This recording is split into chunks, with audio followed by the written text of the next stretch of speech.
Well, then rediscovering Bob every once in a while, and I call him up and I want to take him for breakfast, and breakfast could last all day.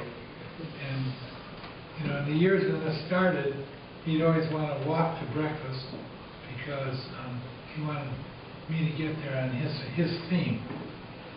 And that old skinny old man could walk a long way. My father passed away on August 26th in 1979 while I was in the midst of running for city council, my first effort in political office. And he just appeared at my stepmother's house at an event that we were having. I didn't know who he was.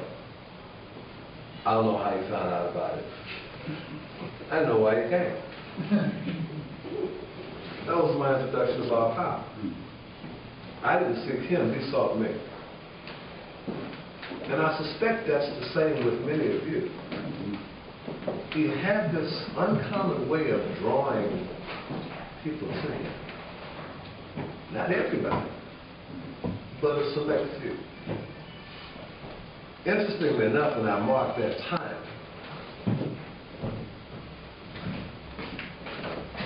shortly after that, I ended up living with Bob. I didn't have another place to live. And for more than a year, just like 2 years, I was his house guest 24/7, basically reading, hearing the lectures, responding to the lectures and the reading for 2 years. I kind of feel a little blessed. I know a lot of you guys didn't get out of that. And entered the ministry and was licensed and ordained 2 years after I met Bob. Because he had some kind of impact on my life. It's an honor to be here, and even more of a blessing to present to you excerpts from this piece entitled Dr. Edge by Doria Bunches. I left a trail, you know, so others can find the glow of the knowledge some historians made hard to find. I left a trail, you know, that takes us to the edge of what we think is so about this universe of yours and mine. Sometimes I stay on the perimeter of things so I can see from all points, you know, and remember the edge, appreciating all choices as divine. I can walk the line, direct and fine, obeying the laws of order which govern my mind. I got work to do. Yes, I know it's mine. Like the alchemists of old, it's practical science turning lead into gold. They've been thrown away like they were mold. There's nothing like watching children who's been labeled waste become radiant once they taste the meaning of the golden understanding as theirs. I let them draw so they can see how the pictures can set them free, whether ages of 15, 20, or 60, because knowledge turns on the brilliance of their mind. I do my thing like Leonardo and Plato, like Pythagoras and those who know that sacred geometry shows all the universe so sublime. In the world's design as mine, give me that joining of the circle and the line. Let me rise from the edge and the spirals of the sky. I'm hopeful and still desire to fly. Let's leave a trail. I'll help you see why the first page is always empty, why red, blue, and yellow, and black makes a jet dark, getting you back on track. Come with me. I'm on the edge of something small and of great proportion. Let flow the tears of both our eyes, stars in our soul, when we recognize the whole of the universe is in your mind.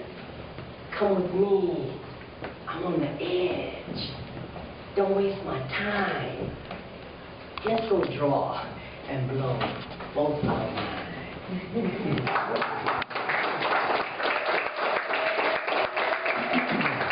My name is Tyrone, Erasmus County. Erasmus because I have a radio show on KTSU, comes on 10 p.m. Sunday evening, play gospel music. I have a special connection with Dr. Powell.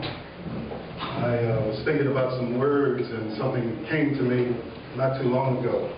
I knew a man named Dr. Bob Powell, and he drew for me circles like I had never seen before. So he was explaining all the mathematical ways that circles and numbers go together, blowing my mind. I'd never heard or seen anything like it.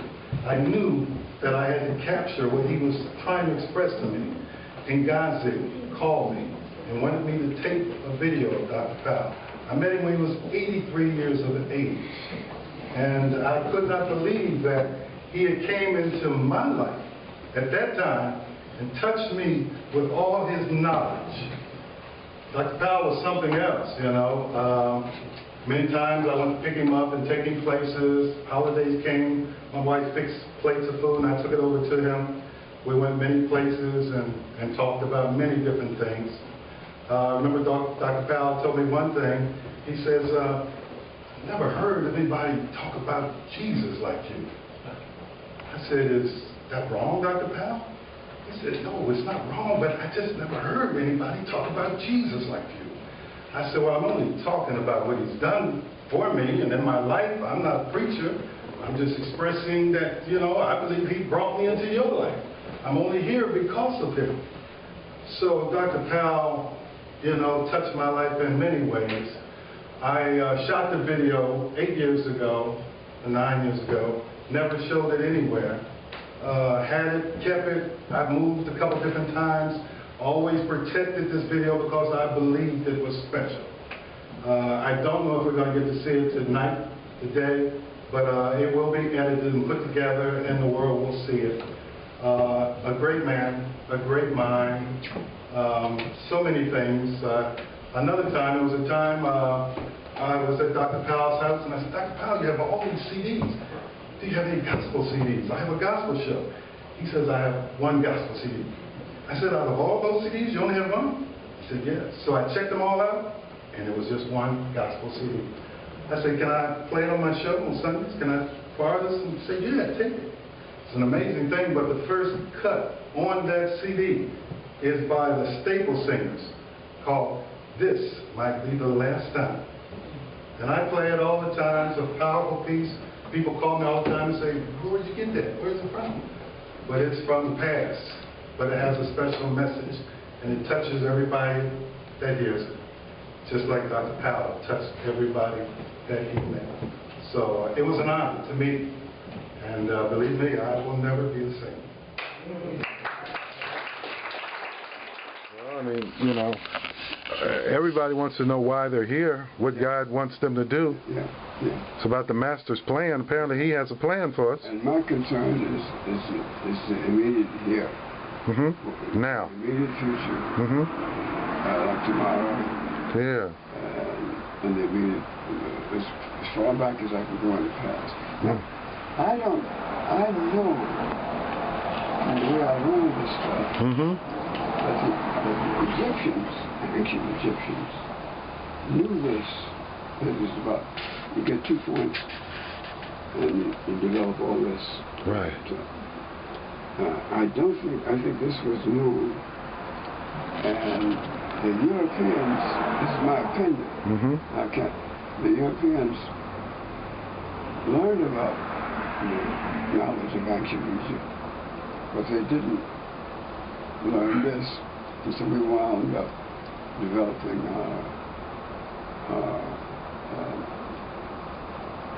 worldview, our explanation of why we're here and all. based on a linear set of thinking. Like the relationships you can learn from a line. So we got a timeline, and we got a measure line of space, meters, and whatnot. But we need this plane measures of not only how far on the line, but what direction. What direction? And that's what the circle gives you a radius in all directions from the center. Okay. And that's what this message is important for whatever the hell we do. It's something. Us together because our circle, I ran with a lot of brilliant people, but I was like, okay, why am I with these people? You know, I'm just a little kid from the north side, then moved to the south side of town. But Dr. Powell made me feel like I was smart. I didn't always have the right questions to ask, or at least I didn't think they were the right questions, but he encouraged me to keep asking questions. Because the more you ask, the more you get the answers. And sometimes by the questions that I asked, I answered my own question. And he made you feel like you were a part of something big. Over the course of my life, I've dealt with a lot of different challenges. And what keeps me grounded and keeps me solid is knowing that I'm loved. And when I think back, I think about the love that Bob Powell sent to me. There's in going through all the things that I went through, I became a poet. And one of the poems that's near and dear to my heart, I think I would like to share it with you today.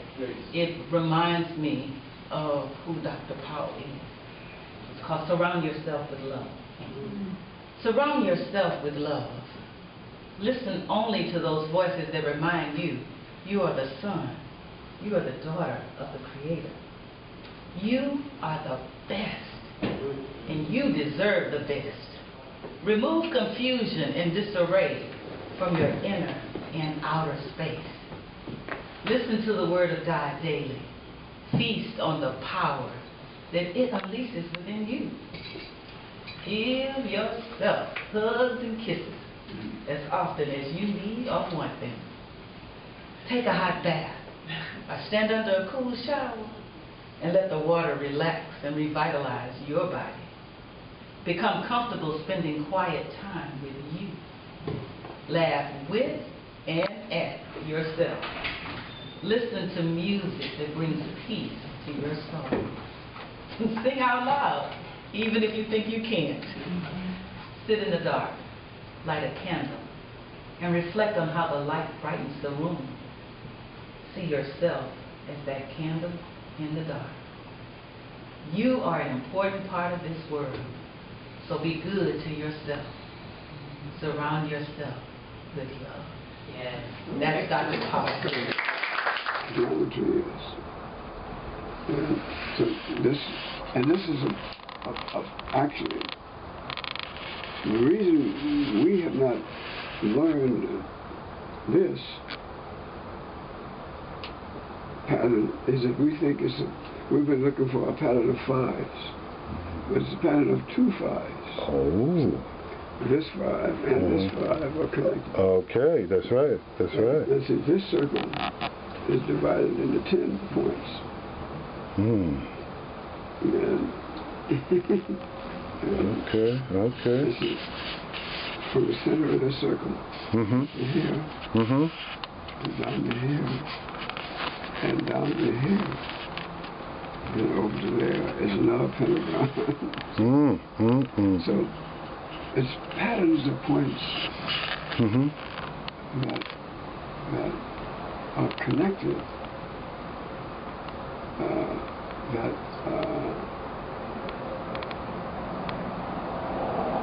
constitute living things. And we don't know that. We don't need to know Right. that water is organ. Right. It's an organ whether we know it or not. What's an organ? Like a heart. A heart, definitely. Liver. Right. Kidney. Right. And that's connected. Yeah. All the connections. Yeah.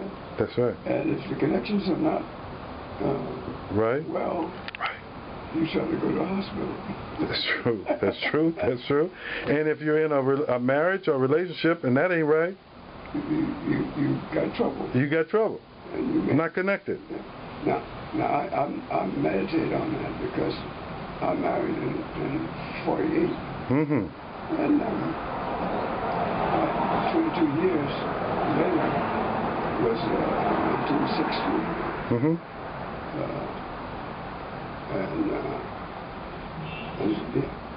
and by that time I was trying to do this kind of stuff. Right. My wife was, Oh yeah, didn't want to be involved. yeah, and because she had a different. Right. But I needed to be more patient with her. Oh, you should have been more patient. Yeah, because she couldn't be any more patient. Right. If any one of us is going to be patient, it's going to be me. Has been you, okay. And I wasn't as patient as I could have been. Okay. And eventually I said, I'm out of here. You take the house. Ooh, yeah. And That was the only time you're married? yeah, Okay. yeah, But you should have been more patient. yeah. Engineering, mathematics, computer science. They said, well, you need to meet somebody. I said, who? They said, Dr. Bob Powell. I said, really? What do you do? He into math and sacred geometry. So I had heard about sacred geometry, and at that time, there was very little resources or books on that topic. It was very scarce. So I said, wow, somebody knows what this is. So I met Dr. Bob. And from the time I met him, I was somewhat dumbfounded, like young folks who are confused, or really confused. And when Dr. Bob, I just started rambling. I said, Dr. Bob, I'm so sorry about rambling. I'm not sure why I'm here. But yet, he understood, being a wise elder. He said, that's all right, keep talking. I said, but I'm not making no sense. He said, yes, you are. He said, yes, you are. You're talking. So I kept talking and talking. He said, let's go for a walk. We went to walk around the house, came back, down the street, came back. And that began a 30-year relationship with Dr. Bob, over 30 years, until he passed. And for the next 2.5 years, I was in his location, Compass Square, and growing, sometime from 5 p.m. till 2 o'clock. I had some other infirmities, like she was RH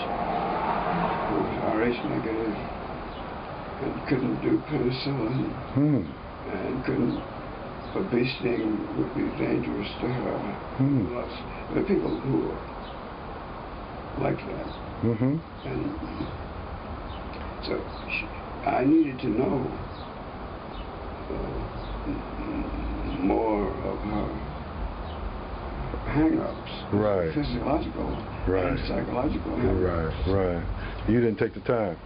I did. I thought I did. But, Right. Apparently, yeah. Right now, looking back, Right. I would like to have taken more time, Yeah. because I would like her to enjoy our grandchildren, and I just got a great grandchild. I'd like her to enjoy that. Even if So you had a child with her?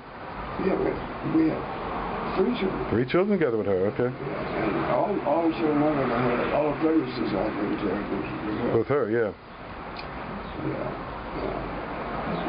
As I get older, I wish she was alive at least. Oh, she died? Okay. Because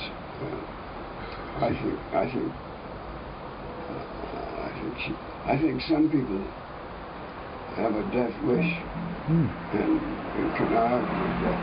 So I think, for example, a lot of, for example, black men who managed to get killed by policemen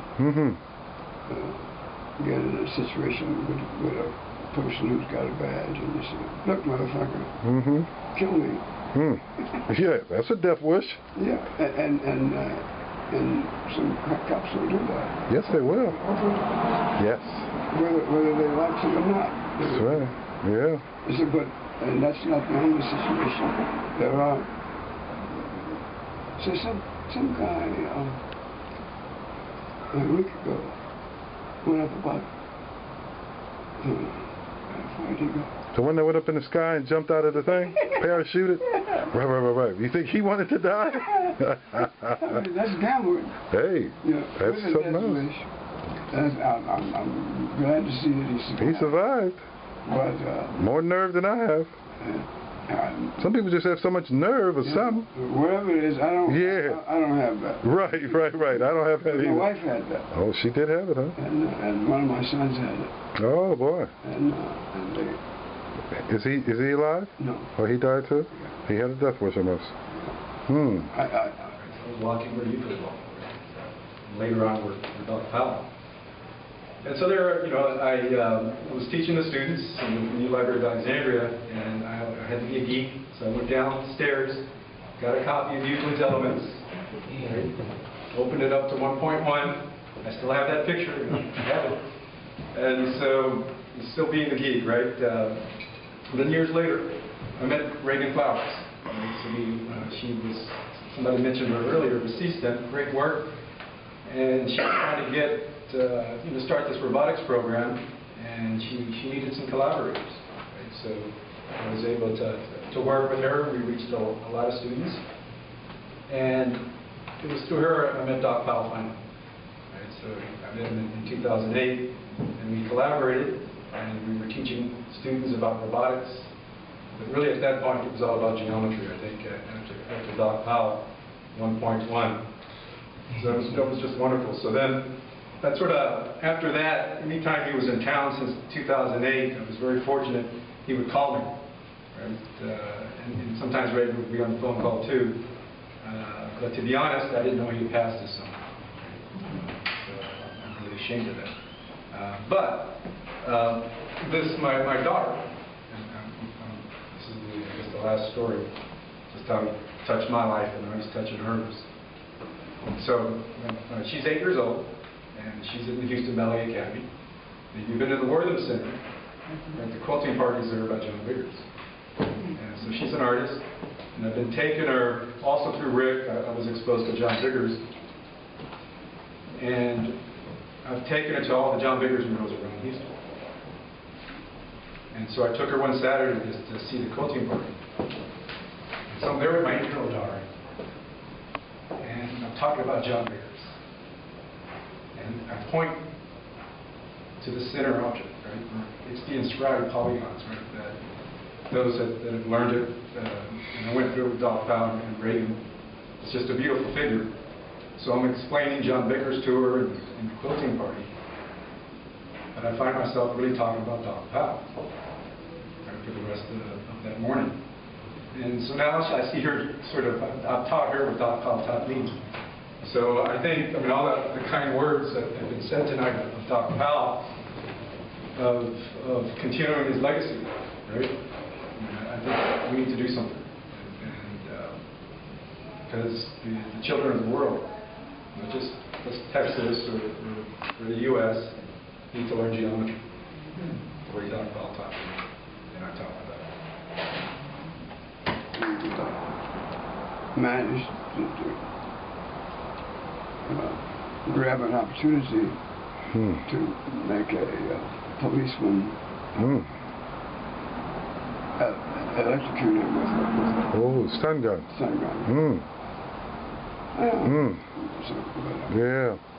Either is his name. So this. Oh, I was going to tell you about this woman who brought my attention to this website that you can go to. The title is "What the Bleep Do We Know?" What the bleep do we know? Yeah. Now, there's a group of scientists, physicists, and psychologists and metaphysics people. Mm-hmm. And so they were talking about outside the edge and metaphysical stuff. Mm.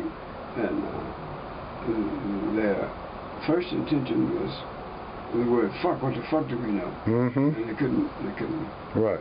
take that into Right. so that, With the bleep. Mm-hmm. and so there was this very elegant conversation that they had about the edges of knowledge, including metaphysics and people like Dr. Mm-hmm. But that website brought my attention, and I knew what was going on because I've been hovering around metaphysics for, I don't know, 30, 40 years. Mm-hmm. But the title brought me to think that there are two other questions that need to be connected with what the bleep do we know. Mm-hmm. And one is what the bleep do we know that ain't so, and what the bleep do we not know that is so. Okay. And I think whatever it is we know, we know conditional, we hope that it's Mm-hmm. and this stuff, mathematics, Mm-hmm. is something that we created, relations that we created. And I think these are the most reliable things that we know. The disciples gathered and reminisced and remembered. Then probably said, well, what we gonna do now? And I think Bob was a fantastic organizer. I know, we all know some of everybody that's in the room, but when you really kind of know who's in the room, the people that Bob touched, and the unique human beings and life stories and work they have and are doing, just seems to me that this is not over, it's another beginning. He planted some very, very good seeds. And it seems like it's incumbent upon the disciples to be about planting more seeds and bringing in the harvest. And so, as I talk to his sons and his close family, I know that they've been talking about how to do that. And I guess it's the same way he did, because it didn't seem like he could do what he did, but he always did.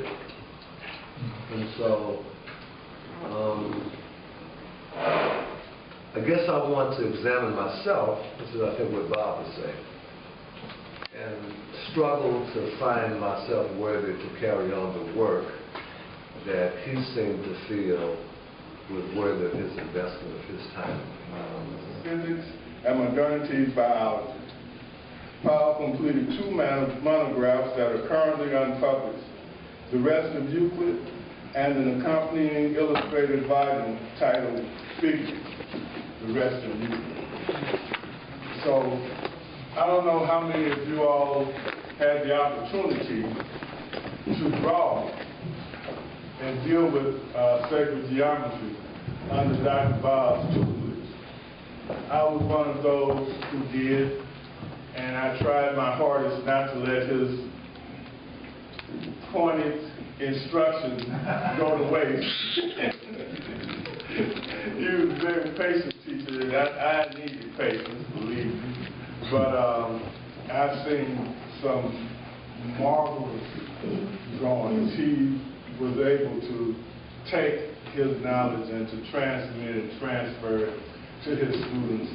And the things that he is doing, that he did, is still being represented throughout this country in various areas of art, science, and math.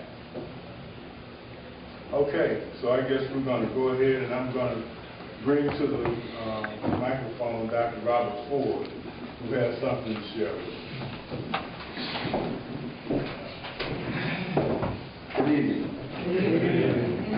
Actually, I had a couple of slides. I'm not sure I won't be able to show them now, but they are not necessary. I'm going to actually read A few thoughts that I wrote down, because otherwise I would wander. I don't think you want me to wander, do you? You're right. Go ahead. Go ahead, Wanda. Where your mind was taken. You give a former faculty member a microphone, and you might get any and everything. Now, what I do need are my glasses, and I think I left them on the table over there. Thank you. A month ago, I didn't need these to read. Okay, so.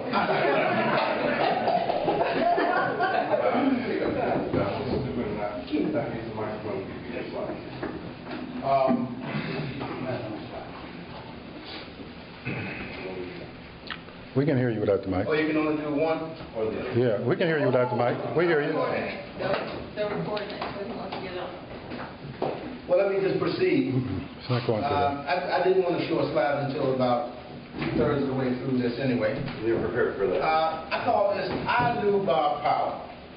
And I think it reflects not just my knowing him, but because I knew lots of people who knew him, I think we all had very similar takeaways in working with Bob. I met Bob more than 5 years ago by way of an invitation from Dr. Bob to show up on the 4th floor of the library to meet a physicist. Now, I'm a chemist. I don't have a lot of respect for physicists in general because they seem to think that the most fundamental science is physics, and they're wrong. But Bob is an exception because he's different than most physicists in that he knows not just physics, he knows chemistry, he knows biology, art, mathematics, and as Obadike said, he had the insight to connect them. And that was his gift, I believe, because he was not limited to a discipline as many of us are. Now, as I said, I know too many physicists, and for that reason, Bob stands out ahead because I consider him a scientist. So science is clearly broader than physics, isn't it? He knows more than I know about chemistry. And I'm a chemist, I have a PhD in chemistry.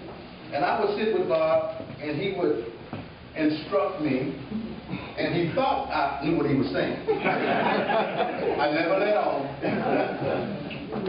But he was very clear. It's just that I was not capable of jumping that gap. You know, learning is about building on what you know. And I didn't know enough to deal with Bob. I remember one of the first times that I visited with him, and I was admiring his library, and I was being a little smart. I said, "Damn, Bob, you got books on everything. You probably got a book on bullshit." He says, "Actually, I got two." And I was going to show you the cover of On Bullshit. Of course, he also had On Bullshit Revisited. And by the way, I have most of his books stored at my house. And one of the challenges for us is to figure out how we're going to preserve the legacy of his library. I know Obadike has been thinking about that for some time now. And we may need a few more volunteers to help us to do what's required to not only preserve them, but to share them with other people. He was a consummate mathematician, having mastered Euclidean and sacred geometry. He was a teacher capable of teaching elementary, middle, high school, college students, lay people. He could even teach professors. Now, I say that tongue-in-cheek because professors assume they know everything already. But few of them could not help but admit that Bob could teach them a few things. He had that kind of demeanor, but he didn't flaunt his knowledge.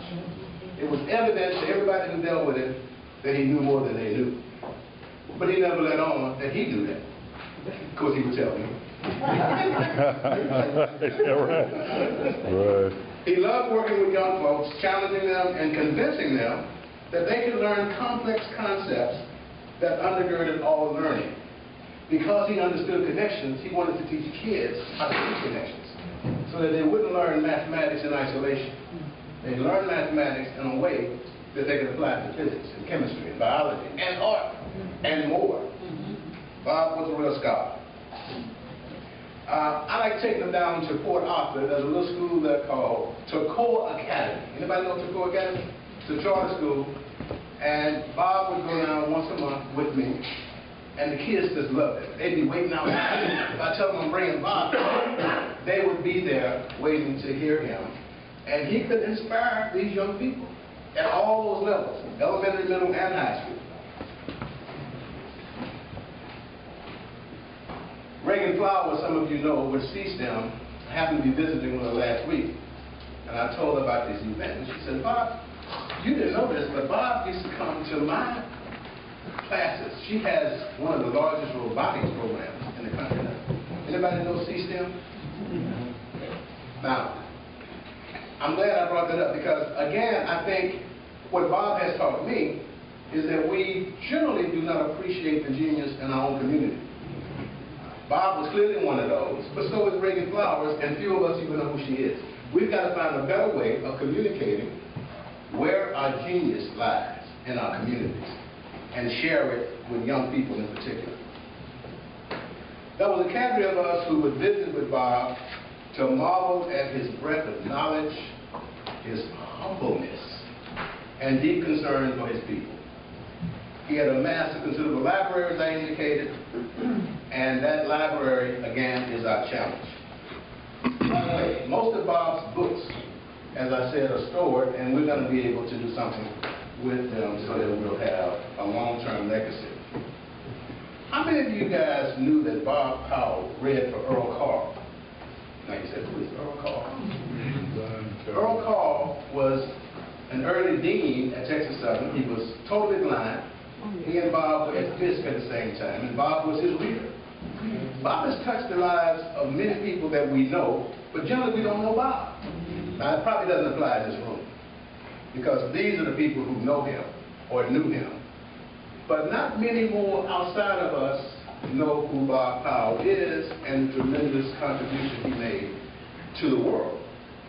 And maybe that's why we're doing this, so that more of us will have a better knowledge of who he is or was. How many of you knew that Bob was exploring cutting-edge bioscience research based on his understanding of chirality, a property of some molecules that form two or more similar configurations, but exhibit very different chemical and physical properties? Did y'all know that?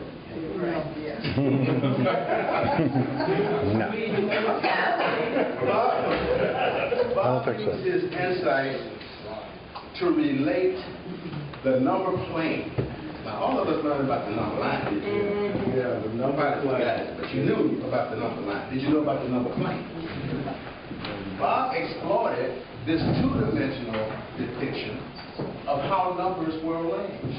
And he used that knowledge to begin to explain life, because he could relate those numbers to human cells. And that's what Bob was at about the time he fell a little ill, but he was writing profusely. And that's why I think if we examine his papers, we may find that he has found something we all need to know. Because he was really on to something, even though I didn't know what he was talking about. He was on to something. So let me just conclude by telling you what Bob taught me. One, he taught me, don't wait too late to celebrate each other, like we're doing today. Bob should have been celebrated last year and the year before that. Okay? And there are others among us who we should be celebrating more frequently than we do. We don't do this often. People in this room, how many of these have you been to? Well, we call them funerals. But then that's too late too. We really do need to identify those geniuses among us, and he was one of them, and we should pay some tribute while people like him are still living. Number two, recognize genius by having more interactions with people we don't know. I learned a lot of my networking techniques from Bob Powell, because as far along in life as he was, we would go places, and I would watch him work the room. Bob, there were no strangers. Anybody who was close enough to hear him, heard him, because he was that kind of guy. And thirdly, live life to the fullest, and finally, remain forever young, because Bob was young until the end. I took him to breakfast not long before he was admitted to the hospice, and I remember he was a little weak getting out of the truck when we came back, but during the breakfast he gave me no notion that he had any pains or ills. He was the man that showed his vitality to the very end. So the challenge for us is to establish a lasting memorial to Bob Powell and not let this day be the end of his legacy. And I wanted to show a couple of photos. I don't know if we can get to them. Yes. I wanted the one, well, no bullshit, you've seen that. I think you believe it exists. Some of you read it, I gather. But I wanted to show a couple of photos from an award made to him in Beaumont, Texas, about 2 years ago, to Co-Academy, where he had visited frequently, honored him as STEM Champion of the Year. And Bob went down to the Holiday Inn in Beaumont and accepted this award and made a very impassionate speech that had people crying. And Bob doesn't talk that often. When he talks, though, it's deep. And I think he got to them. But in the end, Bob was a man who taught men a great deal about life. We all learned from his example and from his work. And I think one of the things we failed to do, Bob would have done well had we given him an environment and some resources to complete a similar work. We failed to get that done. Let's not fail again for our next genius. Thank you. Thank you.